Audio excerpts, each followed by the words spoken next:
وہ اللہ فرمائے گا اسی طرح ہماری آیات تیرے پاس آئی تو تو نے ان کو بھلا دیا اور اسی طرح آج تو بھلا دیا جائے گا۔ پھر اللہ تعالیٰ نے علم کے ساتھ آدم علیہ السلام کو فرشتوں پر شرف بخشا۔ حضرت ابن عباس رضی اللہ تعالیٰ عنہ سے روایت ہے کہ ان چیزوں کے نام وہ ہیں جو حضرت آدم علیہ السلام نے جن چیزوں کے نام فرشتوں کے سامنے پیش کیے، وہ نام وہ چیزیں ہیں جیسے انسان، جانور، زمین، میدان، سمندر، پہاڑ، اونٹ اور گدھا وغیرہ۔ مجاہد نے کہا پیالہ اور ہنڈیا وغیرہ کے نام سکھائے، حتیٰ کہ اس کی اور گوز کا نام بھی بتایا۔ مجاہد نے مزید کہا ہر جانور، پرند اور چرند اور ضرورت کی ہر چیز کے نام سکھائے۔ اسی طرح حضرت عائشہ رضی اللہ تعالیٰ عنہا سے مروی ہے کہ رسول اللہ صلی اللہ علیہ وسلم نے فرمایا فرشتے عرش کے نور سے پیدا ہوئے اور جن آگ کے شعلے سے، اور آدم جس مٹی سے پیدا ہوا اس کی وضاحت تمہارے سامنے ہو چکی ہے، یعنی کہ وہ مٹی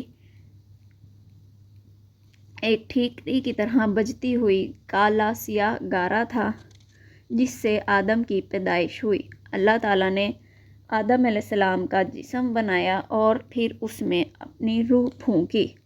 حضرت حسن بصری رحمۃ اللہ علیہ نے کہا ابلیس ایک لمحہ کے لیے بھی فرشتوں میں سے نہیں تھا۔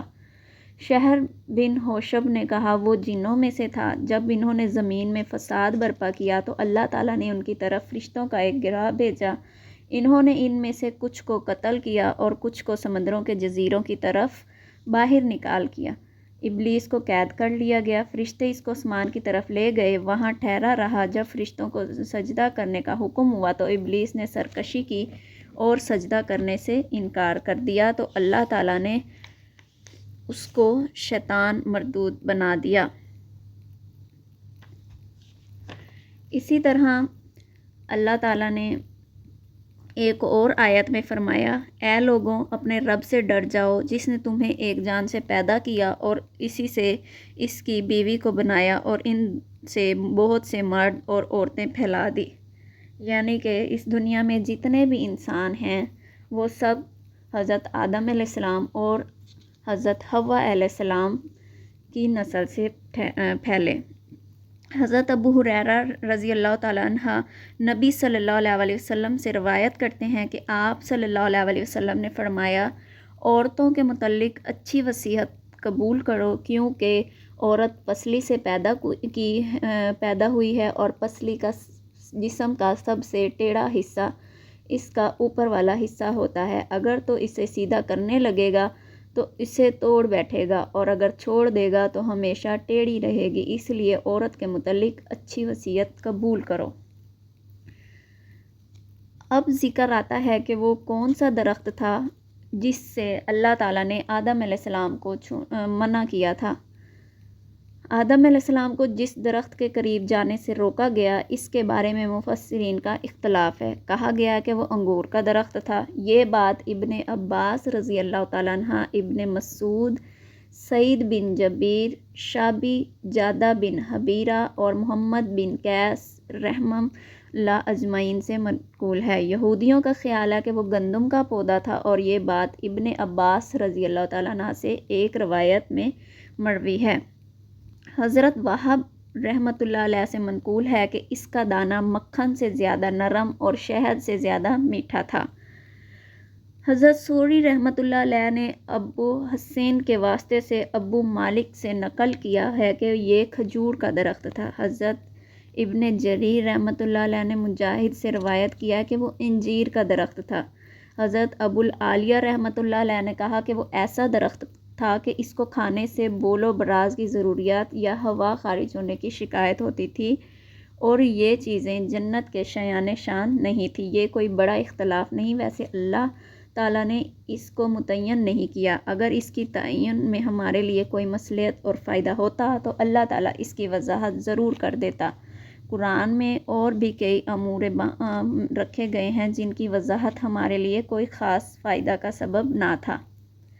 اب ذکر آتا ہے جنت آدم علیہ السلام آسمان میں تھی یا زمین میں تھی، یعنی کہ وہ جنت جس میں حضرت آدم علیہ السلام رہتے تھے اس دنیا میں آنے سے پہلے، کیا وہ جنت زمین میں تھی یا آسمان میں تھی؟ علماء کا اس بارے میں بھی اختلاف ہے کہ جس جنت میں آدم داخل کیے گئے تھے وہ آسمان میں تھی یا زمین میں۔ اس اختلاف کا حل اور وضاحت بھی مناسب معلوم ہوتی ہے۔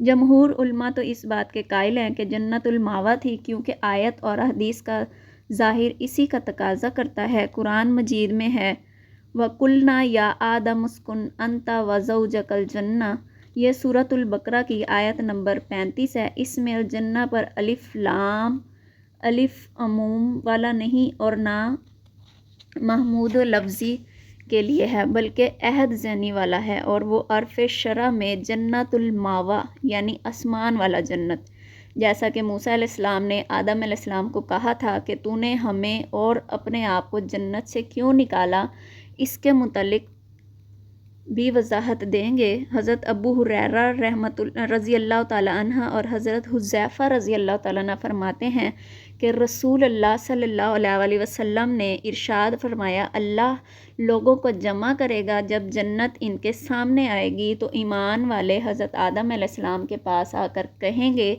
اے ہمارے باپ، ہمارے لیے جنت کھلوانے کی درخواست کریں، تو وہ کہیں گے کہ تمہیں جنت سے تمہارے باپ کی غلطی نے ہی تو نکالا تھا۔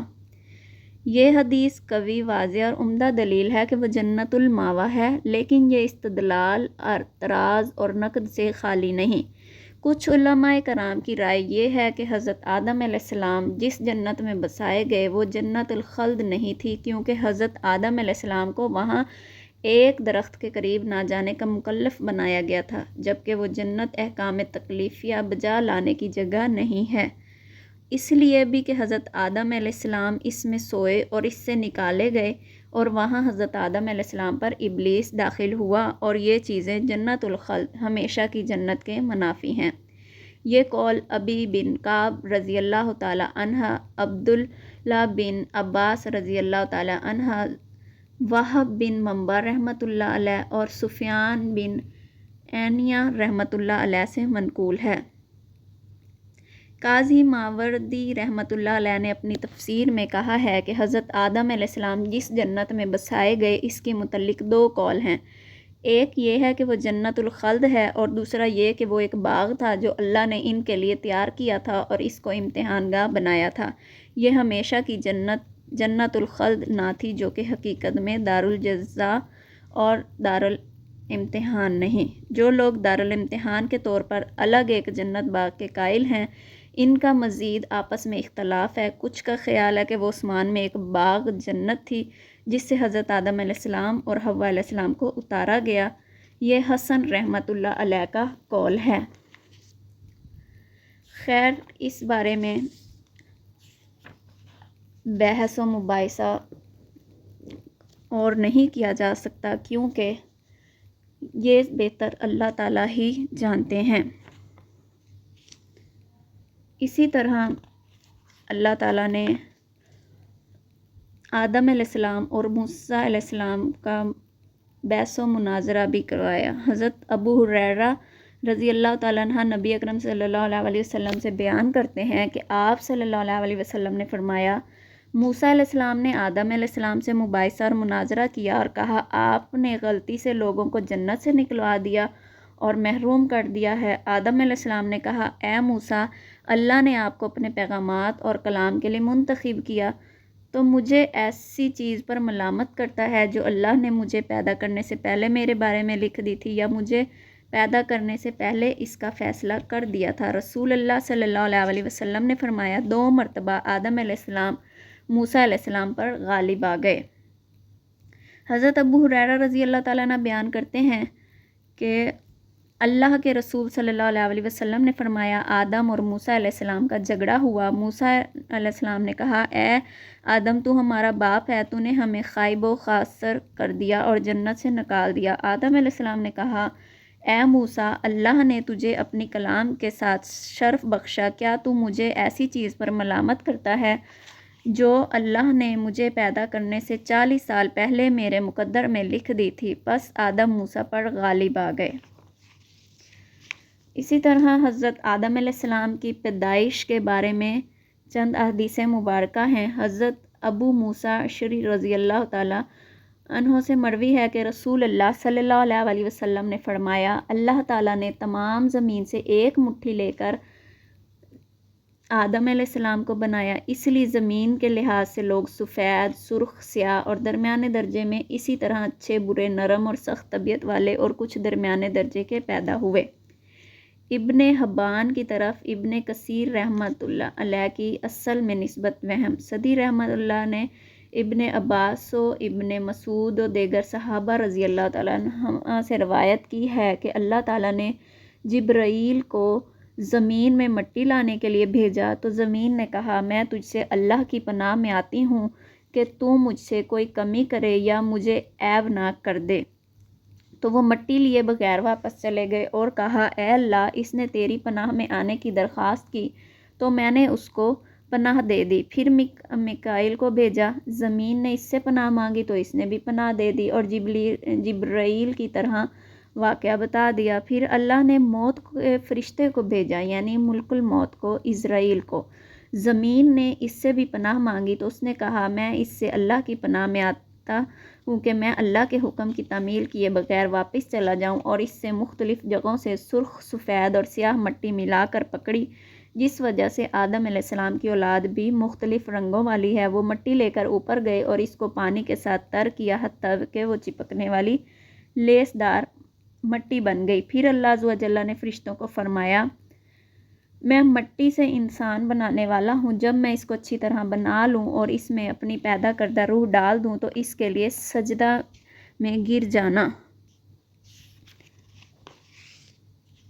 تو اسی طرح جب اللہ تعالیٰ نے آدم علیہ السلام کو مکمل بنا لیا اور اس میں اپنی روح پھونکی تو اللہ تعالیٰ نے تمام فرشتوں کو حکم دیا کہ آدم علیہ السلام کو سجدہ کریں۔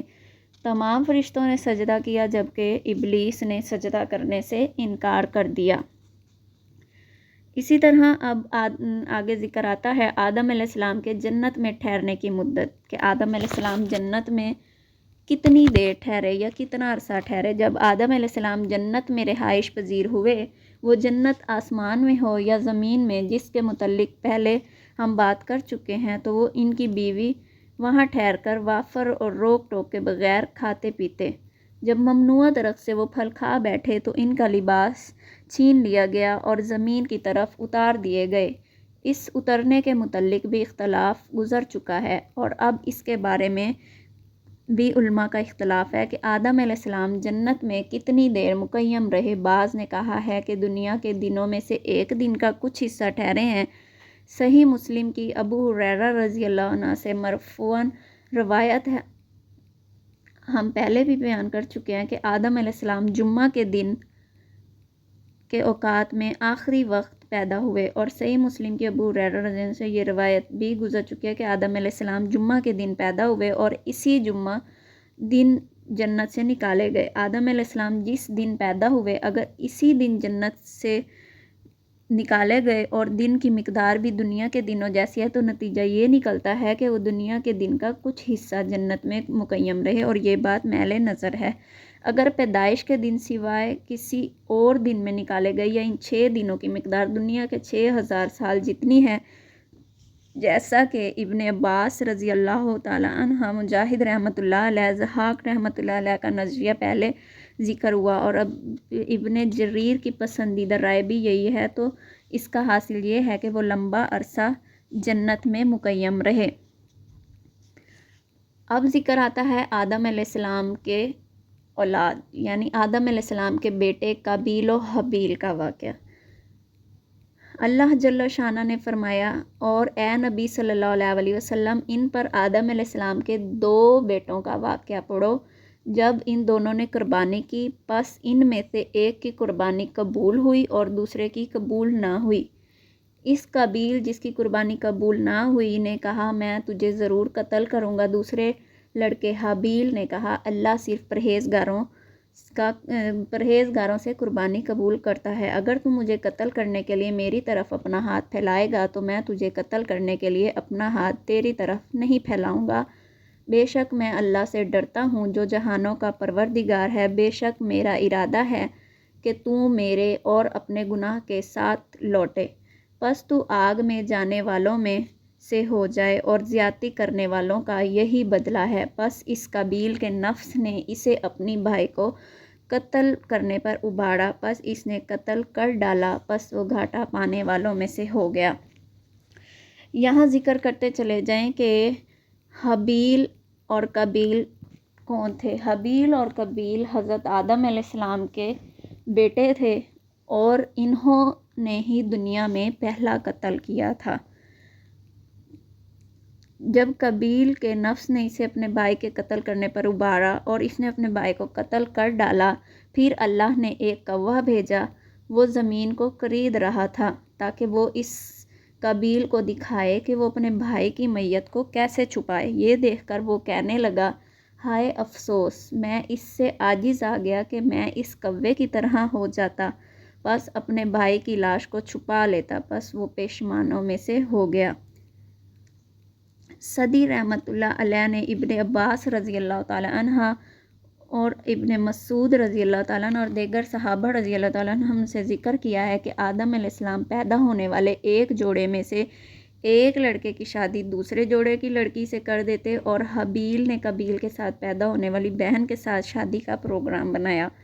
قابیل حابیل سے بڑا تھا، اور قابیل کے ساتھ پیدا ہونے والی بہن زیادہ خوبصورت تھی۔ قابیل نے خود اپنے ساتھ پیدا ہونے والی بہن کے ساتھ شادی کا ارادہ کیا۔ آدم علیہ السلام نے کہا، تو اپنے ساتھ والی بہن کی شادی حابیل سے ہونے دے، لیکن اس نے انکار کر دیا۔ آدم علیہ السلام نے ان دونوں کو قربانی کرنے کا حکم دیا۔ آدم علیہ السلام خود حج کرنے مکہ چلے گئے اور جاتے وقت آسمانوں سے اپنی اولاد کی حفاظت کرنے کو کہا۔ انہوں نے اس بات سے انکار کر دیا۔ زمینوں اور پہاڑوں کو کہا، وہ بھی انکاری ہوئے۔ قابیل نے ان کی حفاظت کی ذمہ داری قبول کر لی۔ حابیل اور قابیل نے اپنی اپنی قربانی پیش کی۔ حابیل نے ایک موٹی تازہ بکری پیش کی کیونکہ وہ بکریوں والا تھا، اور قابیل نے فصل کا ایک ردی اور نکما گٹھا پیش کیا کہ وہ کھیتی والا تھا۔ آسمان سے آگ اتری اور حابیل کی قربانی کھا گئی، اور قابیل کی قربانی چھوڑ گئی۔ وہ ناراض ہو گیا اور کہا، میں تجھے قتل کر دوں گا، صرف اس صورت میں چھوڑ دوں گا کہ تو میری بہن سے شادی نہ کرے۔ اس حابیل نے کہا، اللہ پرہیزگاروں سے قربانی قبول کرتا ہے۔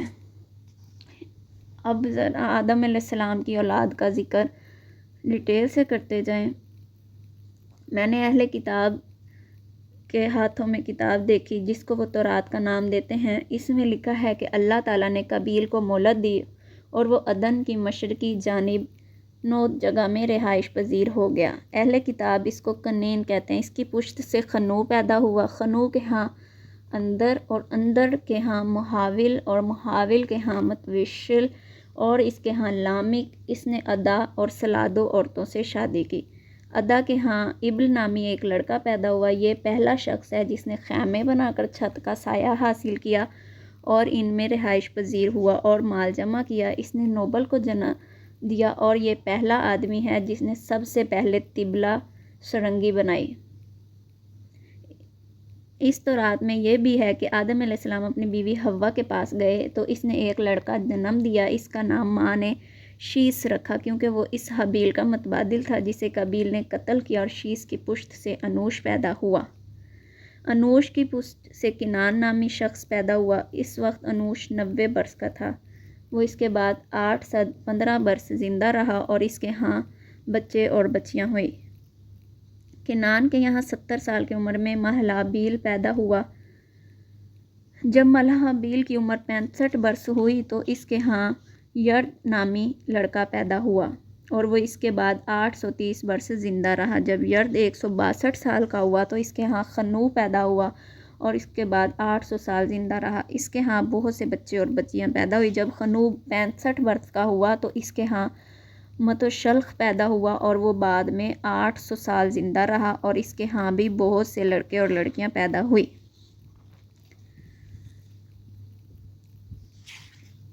جب متشلخ 187 برس کا ہوا تو اس کے ہاں لامک پیدا ہوا، اور اس کے بعد وہ 782 برس زندہ رہا اور اس کے ہاں لڑکیاں اور لڑکے پیدا ہوئے۔ جب لامک 182 سال کا ہوا تو اس کے ہاں نوح پیدا ہوئے، جن کو اللہ تعالیٰ نے نبوت سے نوازا، اور اس کے بعد 595 برس زندہ رہے اور ان کے ہاں بھی بچے اور بچیاں پیدا ہوئی۔